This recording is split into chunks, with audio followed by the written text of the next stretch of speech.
Hello, captains. Earlier today, I had a conversation with one of our new members, inquiring about fleet credits, EFCs, and it was also asking about how to gain ranks and how to get those fleet credits, and that prompted me to do a video, kind of giving out some useful information, covering fleet credits and some other information as well for our new members. I'm going to try to keep the video somewhat short. There's a lot of information to go through, though, real quick. So let's get started. First thing I want to do is, let me go ahead and bring up my UI here real quick. Let's go into our fleet window, which, if you're not familiar with where it's at, it's right over here. Says your fleet.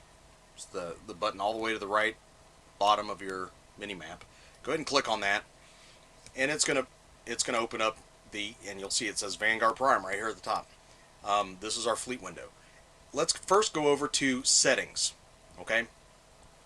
Now in the settings under ranks, over here I've got all the ranks listed out, and you'll notice that at the side of some of these, I've actually listed off what the milestone is to reach that.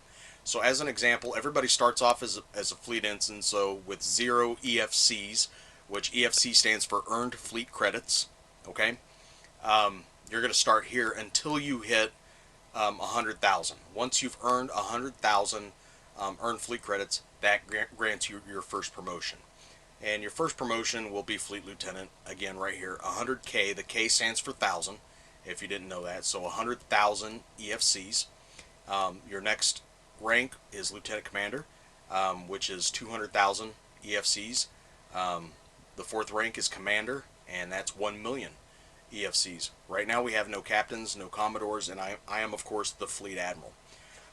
That being said, if you want to kind of peruse what you can do over here, you can click on these, and you'll see that more and more check marks as you go up in level, kind of light up as we go along, and this will change.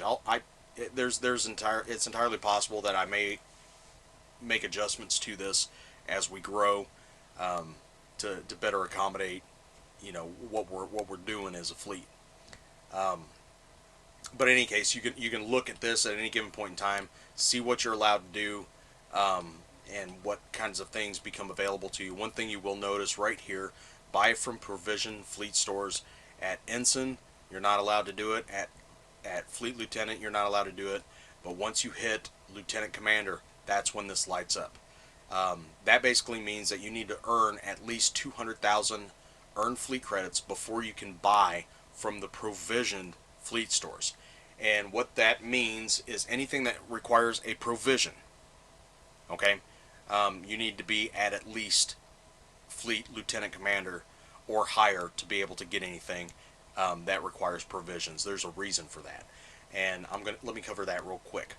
If you go over here to the holdings under provisions, you'll actually be able to see, and let me click on Starbase here real quick. You'll actually be able to see, like, as an example, Starbase military fleet ship provisioning. We only have 5 available.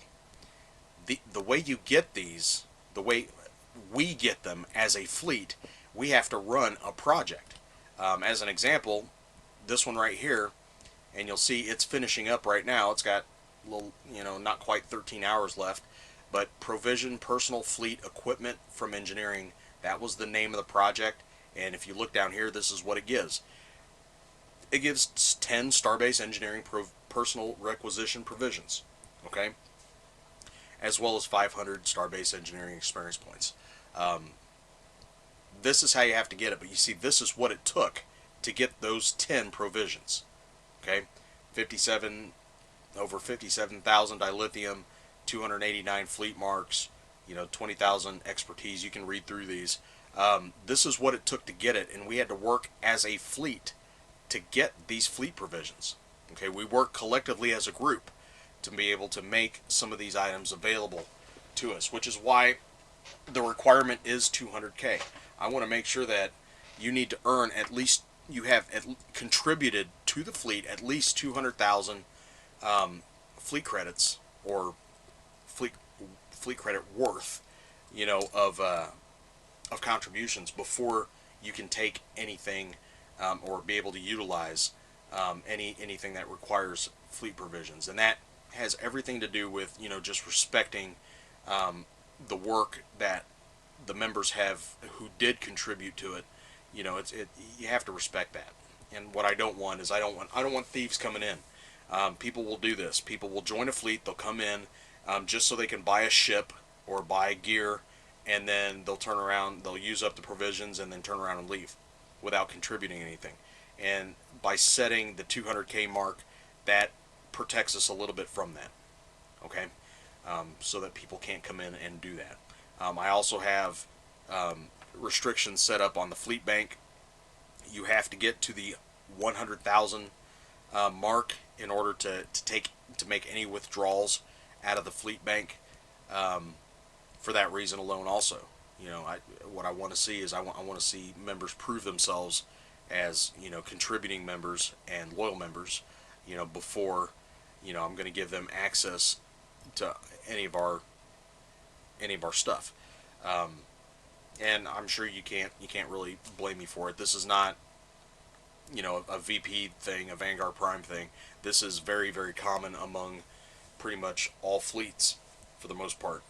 They require you to kind of prove yourself a little bit before they let you start using up the provisions. That being said, let's go ahead and cover how to get those fleet credits. Okay, if you're still leveling, it's not as hard as you think. 200,000 sounds like a lot. It's really not. I'm sitting right now at 214, and I've spent an absolute ton of fleet credits. I've bought several ships myself, and a lot of different things, which we can go through in another video. As far as what kinds of things you can get, like I said, ships and gear. You can get boosts, and you can get that right at our star base. So I invite you to go around, talk to the vendors, and see what you can get with your fleet credits. If nothing else, that'd be the easiest way to do it. Our fleet star base you can transwarp to now because we've completed that project. You can also go to our dilithium mine, the embassy, and the spire to see what kinds of things are already available, and what things we'll be working toward. Okay, so but with that, how do you get your fleet credits? Any of these holdings over here on the side, and there is an order, a priority order of the projects that we work on. I do have a video up already that explains that at length. Watch that. That is required watching for any member. Make sure you watch that, and that way you know what the order is that we do these in. Okay, it helps us to work very efficiently as a fleet, and the more efficiently we can all work together, the faster we get to the really good stuff, and we increase our tier level. Okay, so with that, again, over here, these are our different holdings. If you click on them, they all have their own set of projects. These are our projects down here. So the order is actually dilithium mine, starbase, embassy, and spire. So I'm going to do them in that order. So if you look at the dilithium, top of the priority list would be right here. We have no upgrades. So then we go to the starbase, and right now this is top priority because there was no upgrade for the dilithium mine. So this is the top priority. So over here, you work at your fleet marks. The dilithium's already been taken care of. The duty officers you can contribute to. The industrial energy cells have already been taken care of. Well, that's odd. That ought to be green, or actually that's higher. 2842 of 2881. Oh, yeah, we're not quite there yet. We need just a few more. I might knock that out myself. But in any case, self-sealing stem bolts already done. The raw materials already done. So over here you have fleet marks and you have dilithium, or rather fleet marks and duty officers, non-civilian duty officers. I might actually be able to do some of this. Okay, research. I need that. I need that guy. And I want to keep her because that's a recharge on bridge officer. Anyway, but this is how you do it. Any contributions you make over here, and it's on this particular one, it's any of these. will earn you fleet credits. The ratio is different for each one. Um, as an example, the duty officers is 300 to 1. So for every one duty officer that you donate, you're going to get 300 fleet credits for. Okay? You do the math. You donate 10, you get 3,000 fleet credits. Okay? So it's did I do that right? Yeah. 3,000. Yeah. If you donate 30, you get 30,000. You see how that works? So it's quite a bit. All right.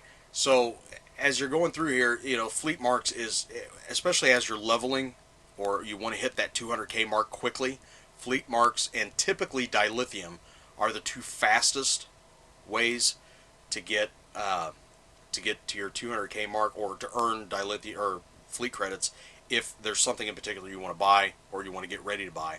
Um, it's usually the quickest way to do it. Dilithium is a 1-to-1 ratio, which means for every one dilithium you donate, you're going to get one energy credit, or fleet credit rather. So like this one project dished out 207,000 fleet credits to various, everybody who donated to it. They got however much they put in is what they got out. So as a rule, on a normal account, you're allowed to refine 8,000 dilithium a day, and that refined dilithium you can dump in here. So as an example, let's go to the embassy. No, that one's done already too. Let's see. Do we have it? Oh, there was one right there. Like this one here. This one is going to require 345,000 dilithium.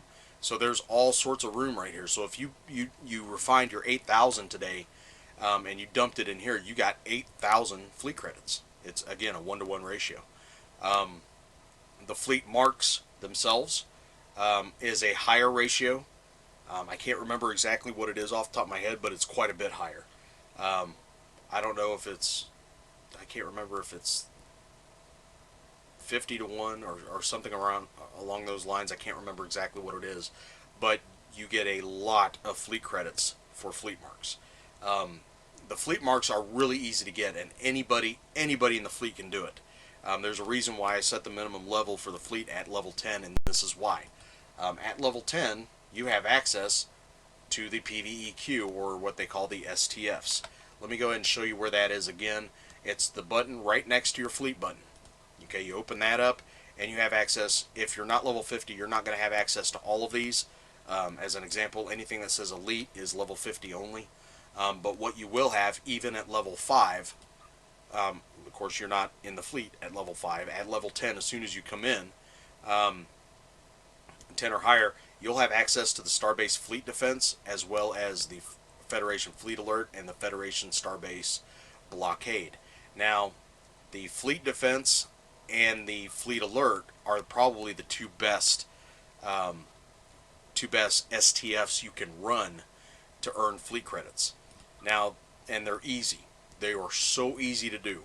The Fleet Defense is the best. It grants over 100 fleet marks. Now remember, that's fleet marks, not fleet credits. Fleet marks every time you run it. Okay, and remember, like I said, I'm not sure what the conversion rate is off the top of my head. I think it's 50 to 1, but it might be, somewhere around there. So think about that. 100 fleet marks, and then for every one of those fleet marks, you're going to get 50 or whatever it is fleet credits. So you can see this is a great way to earn a lot of fleet credits for just a little bit of time. There is if I'm not mistaken, this one has like a half-hour cooldown before you can run it again. But what you can do is after you run this, you can then turn around and run this one while that one's cooling down. And this one, the Fleet Alert, will grant 60-ish, 70 maybe, somewhere around there, fleet marks. And again, those can be turned in for for each one of those is 50 or whatever. I wish I knew what the exact number was off the top of my head because I don't want to give you bad information, but you're going to get that many fleet credits. So you can see how you can rack up a ton of fleet credits in a hurry by running these. You can also run the blockade or the no win scenario if it's available to you. Um, there's other ways. Dilithium. If you're lower level, um, and even if you're higher level, you know, at the highest level, at level 50, you can run elites, um, and that's up until the 14th. Because of the 14th, the expansion comes out, and the maximum level is going to raise. I don't know what they're going to do as far as these elites, if they're going to leave them at level 50 or if they're going to raise it to 60. I have no idea. But the elites, if you're level 50, will grant you 960 dilithium every time you run it. And again, you can refine 8,000 a day, which means you can earn off dilithium 8,000 fleet credits a day, per tune that you have in the fleet. So if you're not level 50, you can still run Starbase 24 is a real good, excuse me, is a real good one, because it grants 480 dilithium every time you run it. This one here is the Gorn Minefield Fleet Action. I've not really run this one. Um, Not that I can remember. But it looks like it's going even a little bit faster. If you look at the wait time, it tells you about how long you have to wait in the queue before you can get going. So, um, again, that one there seems to be a little bit faster. But I know this one's not, it doesn't take real long to do it. I think that one takes about 10 to 15 minutes, something like that, to complete it. So if you basically just run this one, the Starbase Fleet Defense, and then the Federation Fleet Alert, you run those three, one right after the next, you'll earn a lot of fleet credits in a hurry. You can donate all that stuff and earn a lot of fleet credits very quickly. So hitting that 200K mark, like I said, isn't really hard. So that's how you do it. For those of you that were wondering, how do I earn fleet credits? There you go. That's how you do it, and that's how you donate them. Okay, or contribute them. You have to contribute in order to earn the fleet credits. Okay, so hopefully that's answered the question, and we just had yet another person join and somebody left. Interesting, but that's the way it is. But in any case, that's how you go about doing it. Go ahead and get out there, earn your 200K. And like I said, I think I've said this before, if there is something in particular that requires a fleet provision, and we don't have any, let me know. Or if there's something you're going to want, let me know, and I'll get that project slotted in so that we can work at it collectively as a group, and make those provisions available. Okay, but as it is right now, my focus is of course leveling. Let's get us leveled up. We're hitting our different tiers because, like I said, as you level up, you open, more and more things become available to us. There's a reason, as an example, the dilithium mine is always the top priority. If you look over here, you see what it opens up. Okay, right here, Fleet Project Dilithium Discount, 5% discount stacks with Fleet Project Dilithium Discount 1. We've already gotten one, which gave us a 4% discount. The second one gives us a 5% discount, and the third one gives us a 6. So, and they all stack. So by the time we finish out Tier 3, we will have a 15% discount on our on our dilithium costs of our fleet project. So as an example, you come over here, this one says 20,161. That used to be, if I'm not mistaken, 30,000. So, or 25,000 or something like that. So what it does is it decreases how much it costs us to complete our projects. That's why it's the top priority. Dilithium is oftentimes one of the hardest things to finish up, because there's so many things, especially at level 50, that you want to buy that require dilithium. So oftentimes this one is usually the slowest to fill up. But as we're going along, again, if you have certain things that you want, let me know, and we'll get them taken care of. Now, this video has gone longer than I wanted it to. I'll go ahead and end it there. I'm usually in the game, but if I'm not, send me a mail, an in-game mail. I usually log in every day, for at least a little while. So get message to me if you need anything at all. Okay, any questions, whatever. If you're new, that's great too. Let me know what kind of questions, what kind of information you need, and I'll make videos. Because chances are, if you don't know, somebody else probably doesn't know either. And I'd much rather put a video up and direct people there so they can watch it. I can explain a lot better than having to try to type it all out. It's a lot of information. So with that, I'm going to go ahead and end the video. Thanks a lot for watching, and we'll catch you in game, Captains.